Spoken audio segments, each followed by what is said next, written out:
से बोलिए नमः पार्वती पते हर हर आज आप सुनने वाले हैं ज्येष्ठ मास महात्म्य का 11वां अध्याय। और अभी ज्येष्ठ मास की अमावस्या के बाद जब अधिक मास लगेगा तब उस बीच में आपको हमारे चैनल पर अधिक मास की ही कथाएं सुनाई जाएंगी। अधिक मास जिसे पुरुषोत्तम मास भी कहते हैं। इसलिए इस बीच में जब तक ज्येष्ठ मास की अमावस्या रहेगी और जब अधिक मास शुरू होगा और अधिक मास की समाप्ति तक ध्यान रखिएगा, आप केवल अधिक मास की ही कथाएं सुनेंगे और अधिक मास की समाप्ति के बाद अब से आगे की कथाओं का आप श्रवण कर पाएंगे। आज का महात्म्य शुरू करने से पहले भी आपको भगवान के एक भक्त का प्रेरक प्रसंग सुनाते हैं। आपको ये कथाएं सुनना पसंद आता है क्योंकि आप इन कथाओं को पूरा सुनते हैं, इससे ये तो पता लगता है। लेकिन कथाएं कितनी अच्छी लगती हैं, अगर आप वीडियो को लाइक करके और कमेंट करके बता सके तो और अच्छा होगा। आपको सुनाते हैं एक ऐसे पापी की कहानी जो स्वयं श्री राम जी की गोद में बैठा था। एक बार कर्मचंद और धर्मचंद नाम के दो भाई थे। धर्मचंद भगवत भक्त थे और कर्मचंद विषयी पुरुष था, शराब आदि का सेवन किया करता था।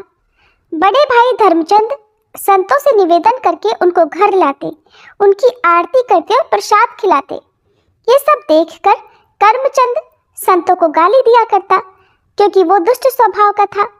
अब बड़े भाई ने सोचा कि इस दुष्ट का कैसे कल्याण होगा, क्योंकि संतों को गालियां देने से तो दुर्गति पक्की है। फिर एक बार अयोध्या के संतों की मंडली उनके वहां से निकली। धर्मचंद जी ने सुना तो सम्मान सहित उनको अपने यहाँ बुलाया, फिर उनकी आरती उतारी और प्रसाद ग्रहण कराया। इतने में ही शराब पीकर कर्मचंद वहां आया और उन सबको गालियां देने लगा। उसका कमरा ऊपर था, वो सबको गालियां देते हुए अपने कमरे में चला गया। संतों ने धर्मचंद जी से कहा कि आप तो हमें आदरपूर्वक लाए थे, लेकिन ये कौन है? धर्मचंद जी ने कहा, महाराज जी क्षमा करें, ये मेरा छोटा भाई है। गलत संगति के कारण इसकी ऐसी दुर्दशा हो गई है। उन्होंने पूछा, महाराज क्या इसका कल्याण हो सकता है? संतों ने कहा, क्यों नहीं, पक्का हो जाएगा, आप चिंता मत करो।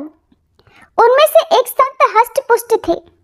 अब वो ऊपर कर्मचंद के कमरे में गए। बाहर से दरवाजा खटखटाया तो कर्मचंद ने दरवाजा खोला। संत भगवान समझ गए कि यहाँ विनय से बात नहीं चलेगी, तो उन्होंने पहले तो कर्मचंद को नीचे गिराया और फिर उसकी छाती पर चढ़कर बैठ गए। फिर संत ने कहा, राम बोल। कर्मचंद ने कहा, नहीं बोलूंगा। संत ने कहा, अगर राम नहीं बोला तो मैं तुम्हारा गला दबा दूंगा, यहाँ कोई तुम्हें बचाने वाला नहीं है, बोल राम। काफी देर विचार करने के बाद कर्मचंद ने सोचा कि अब बचने का कोई और उपाय है नहीं, तो बचने के लिए उसने कहा, राम राम। सुनते ही संत महाराज जी उसके ऊपर से हट गए और बोले, बेटा इस नाम की कीमत कभी मत लेना, इसे बेचना मत। और कुछ दिन बाद सारे कर्मों का फल कर्मचंद को मिला। जो कुछ भी आज तक उसने किया उस कर्म के कारण उसे जानलेवा रोग हुआ और उसकी मृत्यु हो गई।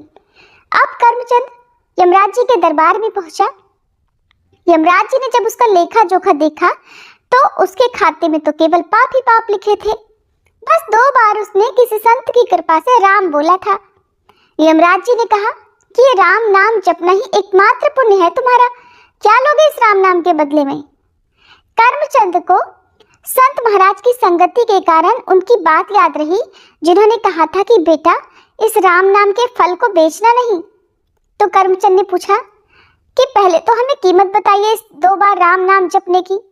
अब यमराज जी फंस गए, सोचने लगे कि भगवान के नाम की कीमत लगाने से तो बड़ा भारी अपराध बन जाएगा। तो उन्होंने थोड़ी देर विचार किया, फिर सोचने लगे कि क्यों ना देवराज इंद्र से सलाह ली जाए। अब यमराज जी ने देवराज इंद्र को बुलाया और उन्हें सारा हाल सुनाया। तब देवराज इंद्र ने कहा कि इसका निर्णय तो मैं भी नहीं कर सकता, इसका निर्णय तो केवल ब्रह्मा जी ही कर सकते हैं। कर्मचंद बहुत चतुर था, उसको भी अब नाम की महिमा समझ आने लगी। तो उसने कहा, ये भयंकर रूप वाले यमदूत मेरे सामने से हटा दिए जाएं और जहां भी तुम्हें मुझे ले जाना हो मैं पैदल नहीं चलूंगा, मेरे लिए पालकी बुलाई जाए। देवराज इंद्र और यमराज जी ने कर्मचंद को पालकी में बिठाया और ब्रह्मलोक ले गए। सारा वृतांत जानकर ब्रह्मा जी ने पूछा, क्या पुण्य है इस जीवात्मा का कि आप दोनों स्वयं इसे पालकी में बिठा कर लाए हैं? तब यमराज जी ने कहा कि ये तो महान पापी है, पर इसने 2 बार राम राम बोला है और अब बोल रहा है कि उसकी कीमत बताओ। ब्रह्मा जी भी सर खुजलाने लगे, क्योंकि राम नाम की कीमत तो वो भी भला कैसे बता दे। तब ब्रह्मा जी ने कहा, राम नाम की महिमा को भगवान शिव जानते हैं। हम सब कैलाश चलते हैं और शिव जी से ही नाम की महिमा सुनते हैं। अब वो पापी जीवात्मा ब्रह्मलोक में सुख प्राप्त करके बहुत ही प्रसन्न था। अब सभी लोग भगवान महादेव जी के धाम कैलाश पर्वत पर पहुंचे। भगवान शंकर के दर्शन करते ही जीवात्मा को तो परम आनंद महसूस हुआ और उसके सारे पाप नष्ट हो गए। अब भगवान शिव ने पूछा कि आप सबका कैसे आगमन हुआ। तब यमराज जी ने कहा कि प्रभु, इस जीवात्मा ने 2 बार राम राम जपा है और अब उसकी कीमत पूछ रहा है। हम आपसे राम नाम की कीमत पूछने आए हैं। शिव जी ने कहा, रा कहकर मैं हलाहल विष को पी गया और माँ कहकर उसको अपने कंठ में रोक लिया। मैं भी दिन रात राम नाम ही जपता हूँ और इसी राम नाम से काशी में मरे हुए जीवों को मोक्ष प्रदान करता हूँ, पर राम नाम की कीमत बताने की तो मेरी समर्थ भी नहीं है। उन्होंने बोला, सीधे साकेत धाम चला जाए और सीधे श्री राम जी से ही इसके विषय में पूछा जाए।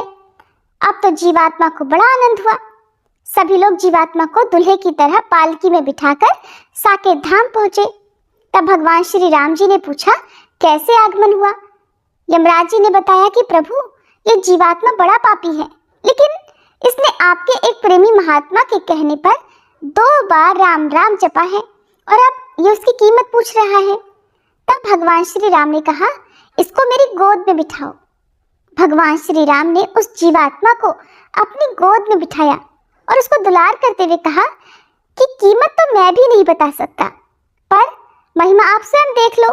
ये पापी होते हुए भी मेरी गोद में बैठा है।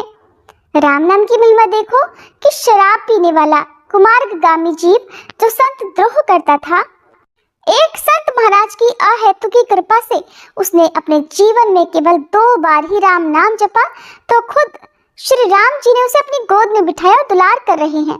इसलिए कभी इस बात पर संदेह नहीं करना चाहिए कि 2-4 बार नाम जपने से भगवत प्राप्ति हो जाएगी क्या या नहीं होगी। एक ही नाम काफी है भगवत प्राप्ति कराने के लिए। अगर नाम जप के साथ कोई अपराध ना बने तो प्रभु के नाम में रस आ जाएगा। उसका स्वाद लेकर आप प्रभु को अपने अधीन कर सकते हैं। नाम जप से आपको प्रभु की लीलाओं में प्रवेश करने और उनके श्री अंग की सेवा करने का सौभाग्य भी प्राप्त हो सकता है। ये था आज का प्रसंग। सभी मिलकर प्रेम से बोले सियापति रामचंद्र जी की जय। अब सुनिए सीता नित्यनेम की कहानी। ये कहानी सीता माता कहती थी और भगवान श्री राम इसे सुना करते थे। एक दिन भगवान को किसी काम से बाहर जाना पड़ गया तो सीता माता कहने लगी, प्रभु, मेरा तो 12 वर्ष का नित्यनेम है और अब आप बाहर जाएंगे तो मैं अपनी कहानी किससे सुनाऊंगी। तब भगवान राम जी ने कहा कि तुम कुएं की पाल पर जाकर बैठ जाना और वहाँ जो औरतें पानी भरने आएंगी उन्हें अपनी कहानी सुना देना। सीता माता भगवान के कहे अनुसार कुएं की पाल पर जाकर बैठ गई। तभी एक स्त्री आई जिसने रेशम जरी की साड़ी पहन रखी थी और सोने का घड़ा ले रखा था। सीता माता ने उसे देखा तो कहने लगी कि बहन, मेरा 12 वर्ष का नित्यनेम सुन लो। तब वह स्त्री बोली, मैं तुम्हारा नित्यनेम सुनूंगी तो मुझे तो घर जाने में देर हो जाएगी, फिर मेरी सास मुझसे लड़ेगी।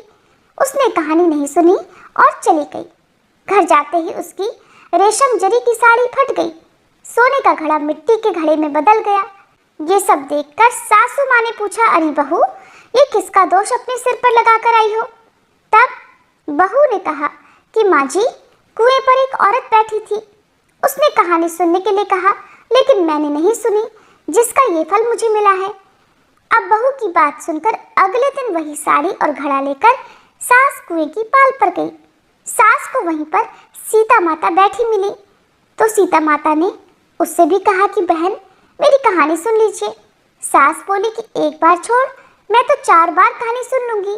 तब सीता माता ने कहना शुरू किया, राम आए लक्ष्मण आए, देश के पुजारी आए, नित नेम का नेम लाए, आओ राम बैठो राम, तपी रसोई जीमो राम, माखन मिश्री खाओ राम, दूध बताशा पियो राम, सूत के पल का मोठो राम, शाल दुशाला पोठो राम, शाल दुशाला ओढ़ो राम, जब बोलूं जब राम ही राम, राम सवारे सबके काम, खाली घर भंडार भरेंगे, सबका बेड़ा पार करेंगे, श्री राम जय जय राम। सास बोली कि बहन, कहानी तो बहुत अच्छी लगी। कहानी सुनकर सास घर चली गई और उसकी वह साड़ी फिर से रेशम जरी की बन गई और मिट्टी का घड़ा भी सोने के घड़े में बदल गया। ये सब देखकर बहू बोली, माँ जी आपने ये सब कैसे किया? सास ने कहा, बहू तू तो दोष लगा के आई थी और मैं अब दोष उतार कर आ रही हूँ। बहू ने हैरान होकर फिर पूछा कि तो माँ जी वो कुएं वाली स्त्री कौन है? सास बोली, वे तो साक्षात सीता माता थी। वे पुराने से नया कर देती हैं, खाली घर में भंडार भर देती हैं। वह लक्ष्मी जी का वास घर में कर देती हैं। व्यक्ति की जो भी इच्छा हो उसे पूरा कर देती हैं। तब बहू बोली, माँ जी फिर तो ऐसी कहानी मुझे भी सुना दीजिए। सास बोली कि ठीक है, तुम भी सुनो। फिर सास ने कहानी शुरू की। राम आए लक्ष्मण आए, देश के पुजारी आए, नित नेम का नेम लाए। आओ राम बैठो राम, तपी रसोई जीमो राम। माखन मिश्री खाओ राम, दूध बताशा पियो राम। सूत के पलका मोठो राम, शाल दुशाला पोठो राम। शाल दुशाला ओढ़ो राम। जब बोलूं जब राम ही राम, राम सवारे सबके काम। खाली घर भंडार भरेंगे, सबका बेड़ा पार करेंगे। श्री राम जय जय राम। कहानी सुनकर बहू बोली, माँ जी कहानी तो बहुत अच्छी है।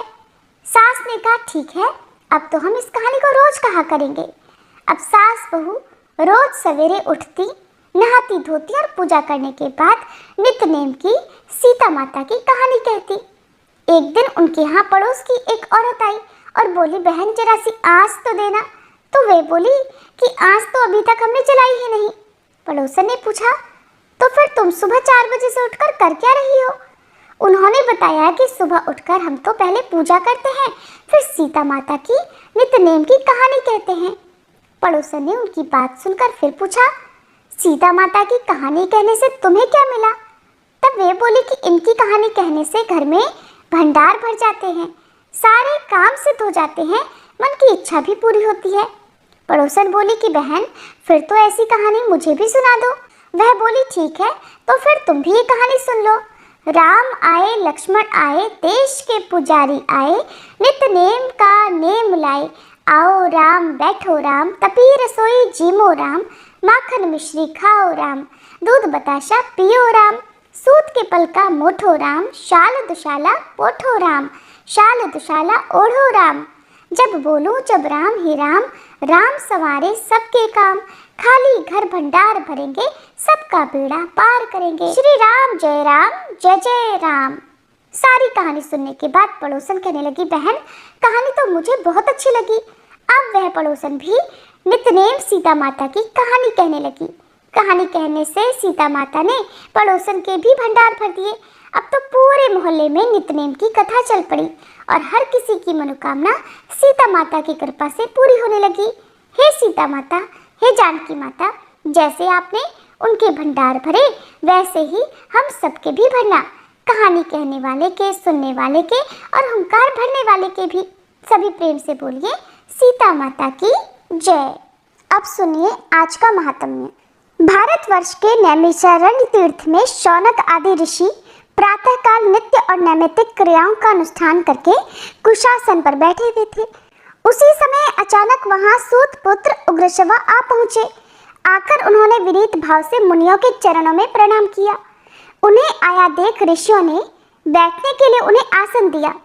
मुनिवर शौनक ने भक्ति भाव से उन नवागत अतिथि का भलीभांति पूजन करके प्रसन्नता पूर्वक उनका कुशल समाचार पूछा। शौनक जी शम आदि गुणों से संपन्न थे। पौराणिक सूत जी भी शांत चित्त वाले महात्मा थे।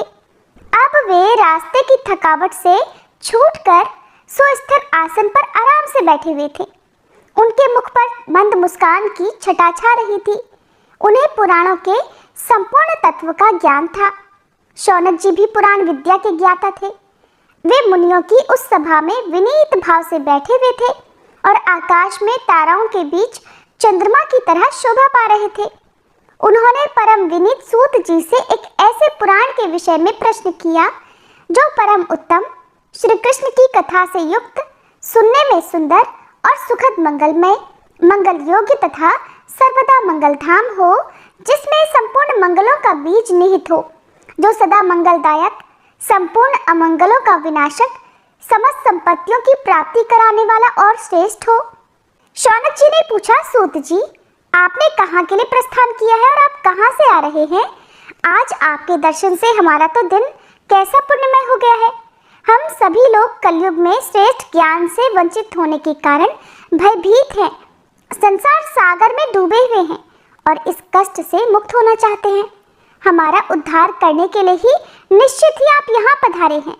आप तो बड़े भाग्यशाली साधु पुरुष हैं, महाभाग, जिसके श्रवण और पठन से भगवान श्री कृष्ण में अविचल भक्ति प्राप्त हो तथा जो तत्व ज्ञान को बढ़ाने वाला हो, उस पुराण की कथा कहिए।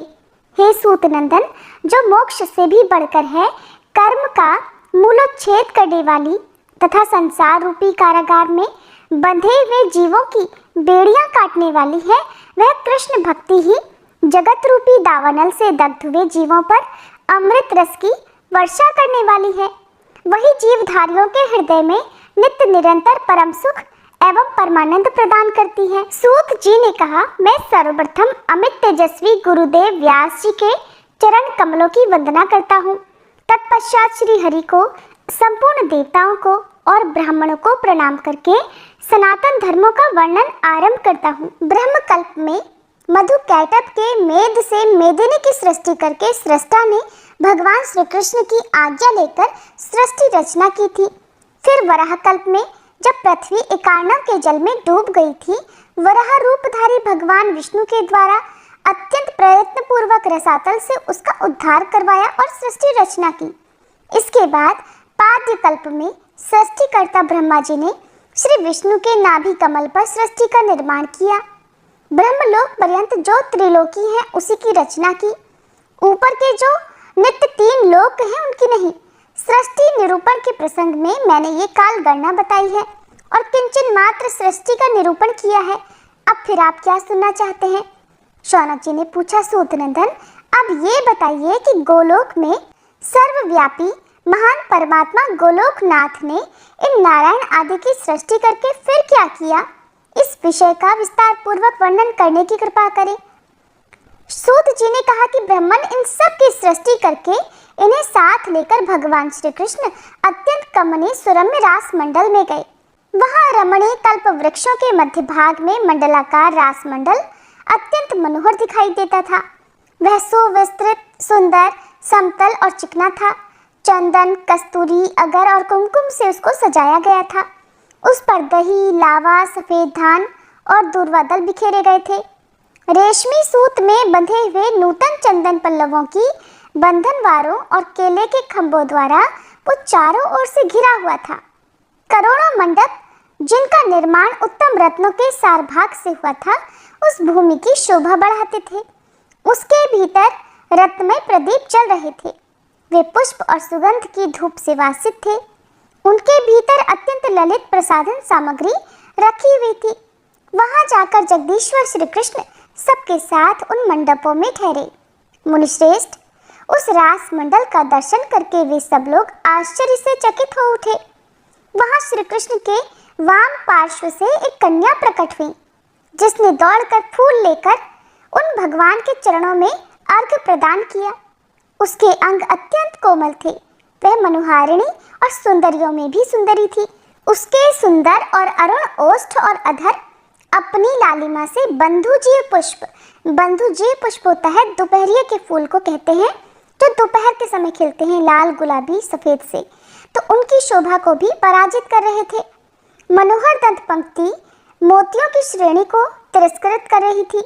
वह सुंदरी किशोरी बड़ी मनोहर थी। उसका सुंदर मुख शरद पूर्णिमा के कोटि चंद्रों की शोभा को छीन लेता था। सीमंत भाग बड़ा मनोहर था। नेत्र शरद काल के प्रफुल्ल कमलों के समान अत्यंत सुंदर दिखाई देते थे। उसकी मनोहर नासिका के सामने तो पक्षीराज गरुड़ की नुकीली चोंच भी हार मान चुकी थी। वह मनोहारिणी बाला अपने दोनों कपोलों द्वारा सुनहरे दर्पण की शोभा को तिरस्कृत कर रही थी। वह उत्तम रत्नों के सारभाग से बनी हुई मनोहर वनमाला, हीरे का बना हुआ हार, रत्नों से बने हुए केयूर, कंगन, बहुमूल्य रत्नों का बना झनकारता हुआ मंजीर और अन्य नाना प्रकार के चित्रांकित सुंदर जड़ाऊ आभूषण पहने हुए थी। वह गोविंद से वार्तालाप करके उनकी आज्ञा पाकर मुस्कुराती हुई श्रेष्ठ रत्नमय सिंहासन पर बैठ गई। उसकी दृष्टि अपने उन प्राण वल्लभ के मुखारविंद पर ही लगी हुई थी। उस किशोरी के रोमकूपों से तत्काल ही गोपांगनाओं का आविर्भाव हुआ, जो रूप और वेश के द्वारा भी उसी की बराबरी करती थी। उनकी संख्या लक्ष कोटि थी। संख्या के जानकार विद्वानों ने गोलोक में गोपांगनाओं की उक्त संख्या ही निर्धारित की है। मुने, फिर तो श्री कृष्ण के रोमकूपों से भी उसी क्षण गोपगणों का आविर्भाव हुआ, जो रूप और वेश में भी उन्हीं के समान थे। संख्या वेत्ता महर्षियों का कहना है कि श्रुति में गोलोक के कमनीय मनोहर रूप वाले गोपों की संख्या 30 करोड़ बताई गई है। फिर तुरंत ही श्री कृष्ण के रोमकूपों से नित्य सुस्थिर यौवन वाली गौएं प्रकट हुई, जिनके रूप रंग कई प्रकार के थे।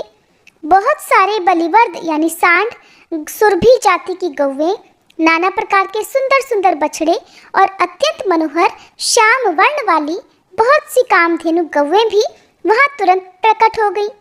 उनमें से एक मनोहर बलिवर्द को, जो करोड़ों सिंहों के समान बलशाली था, श्री कृष्ण ने शिव जी को सवारी के लिए दे दिया।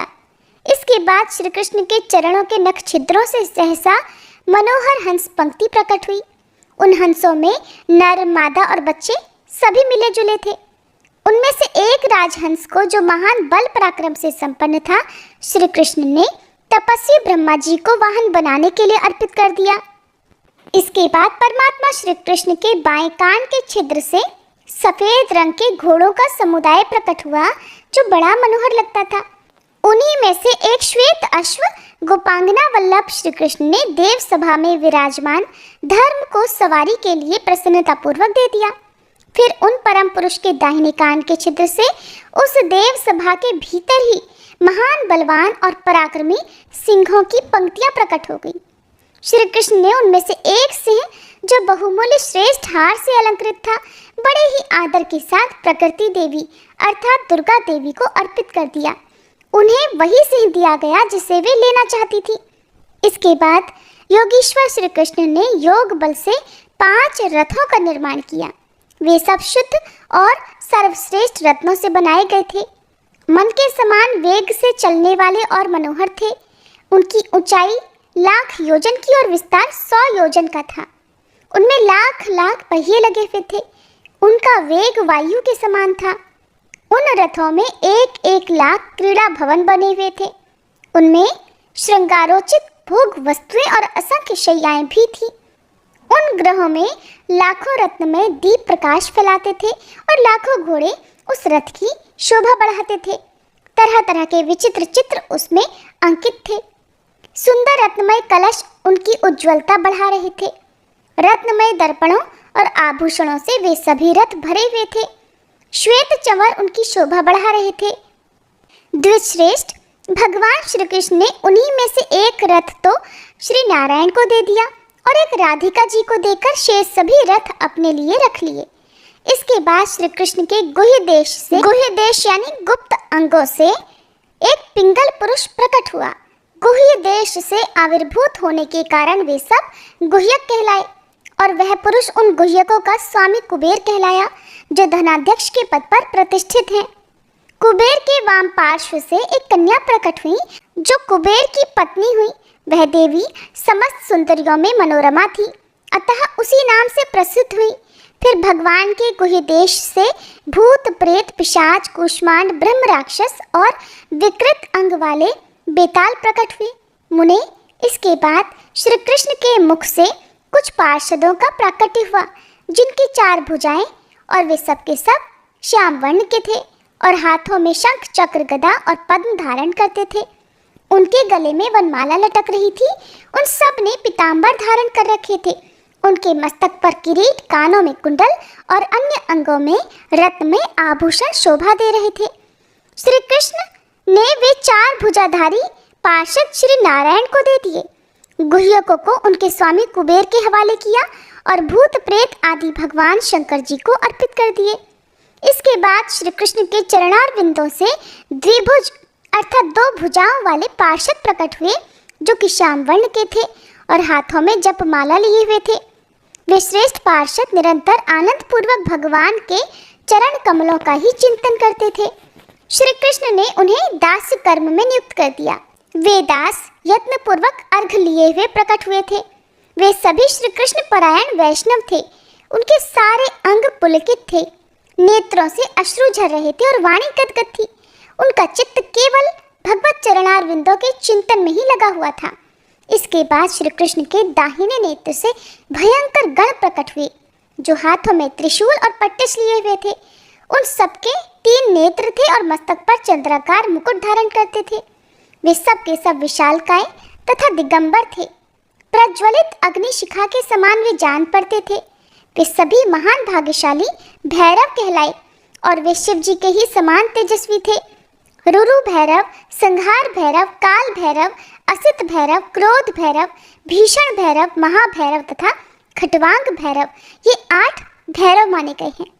श्री कृष्ण के बाएं नेत्र से फिर एक भयंकर पुरुष प्रकट हुआ, जो त्रिशूल, पट्टिश, व्याघ्र चर्ममय वस्त्र और गदा धारण किए हुए था। वह दिगंबर, विशालकाय, त्रिनेत्रधारी और चंद्राकार मुकुट धारण करने वाला था। वह महाभाग पुरुष ईशान कहलाया, जो दिक्पालों का स्वामी है। इसके बाद श्री कृष्ण की नासिका के छिद्र से डाकिनियां, योगिनियां तथा सहस्त्रों क्षेत्रपाल प्रकट हुए। इनके सिवा उन परम पुरुष के पृष्ठदेश से सहसा 3 करोड़ श्रेष्ठ देवताओं का प्रादुर्भाव हुआ, जो दिव्य मूर्तिधारी थे। श्री सूत जी कहते हैं, इसके बाद श्री कृष्ण ने श्रेष्ठ रत्नों की माला के साथ महालक्ष्मी, सरस्वती, इन 2 देवियों को भी श्री नारायण के हाथ में सादर समर्पित कर दिया। इसके बाद ब्रह्मा जी को सावित्री और धर्म को मूर्ति, कामदेव को रूपवती रति और कुबेर जी को मनोरमा सादर प्रदान की। इसी तरह अन्यान्य स्त्रियों को भी पतियों के हाथ में दिया। जो स्त्री जिस से प्रकट हुई थी, उस रूपवती सती को उसी पति के हाथों में अर्पित कर दिया। इसके बाद सर्वेश्वर श्री कृष्ण ने योगियों के गुरु शंकर जी को बुलाकर प्रियवाणी में कहा कि देव, अब आप देवी सिंहवाहिनी को ग्रहण करें। श्री कृष्ण का ये वचन सुनकर नील लोहित शिव जी हंसे और डरते हुए विनीत भाव से उन प्राणेश्वर प्रभु अच्युत से बोले। महादेव जी ने पहले प्रकृति के दोष बतलाकर उसे ग्रहण न करने की इच्छा प्रकट की। फिर इस प्रकार कहा, नाथ, मुझे ग्रहणी नहीं चाहिए, मुझे तो मनचाहा वर दीजिए। जिस सेवक को जो अभीष्ट हो, श्रेष्ठ स्वामी उसे वही वस्तु देते हैं। मैं आपकी भक्ति में लगा रहूं, आपके चरणों की दासता सेवा करता रहूं। ये लालसा मेरे हृदय में निरंतर बढ़ रही है। आपके नाम से, आपके नाम के जप से, आपके चरण कमलों की सेवा से मुझे कभी तृप्ति नहीं होती। मैं तो सोते जागते हर समय अपने 5 मुखों से आपके नाम और गुणों का, जो मंगल के आश्रय हैं, निरंतर गान करता हुआ सर्वत्र विचरा करता हूँ। मेरा मन कोटि कोटि कल्पों तक आपके ही स्वरूप का ध्यान करने में तत्पर रहे, भोगेच्छा में नहीं, ये योग और तपस्या में ही संलग्न रहे। आपकी सेवा, पूजा, वंदना और नाम कीर्तन में ही इसे सदा उल्लास प्राप्त हो। इनसे विरत होने पर ये उद्विग्न हो उठे। संपूर्ण वरों के ईश्वर, आपके नाम और गुणों का स्मरण, कीर्तन, श्रवण, जप, आपके मनोहर रूप का ध्यान, आपके चरण कमलों की सेवा, आपकी वंदना, आपके प्रति आत्मसमर्पण और नित्य आपके नैवेद्य का भोजन, ये जो 9 प्रकार की भक्ति है, उसी को मुझे श्रेष्ठ वरदान मानकर दे दीजिए।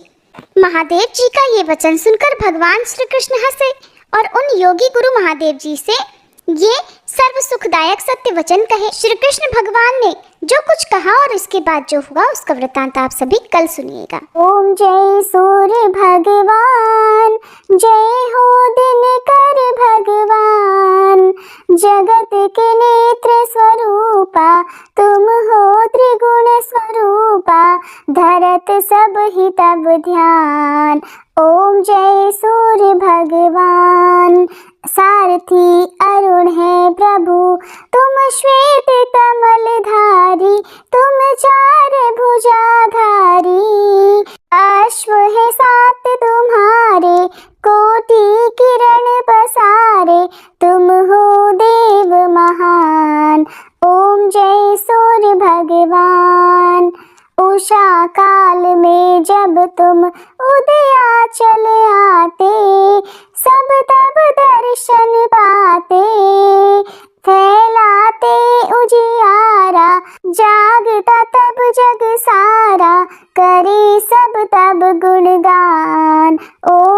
जय सूर्य भगवान। संध्या में भुवनेश्वर अस्ताचल जाते, गोधन तब घर आते।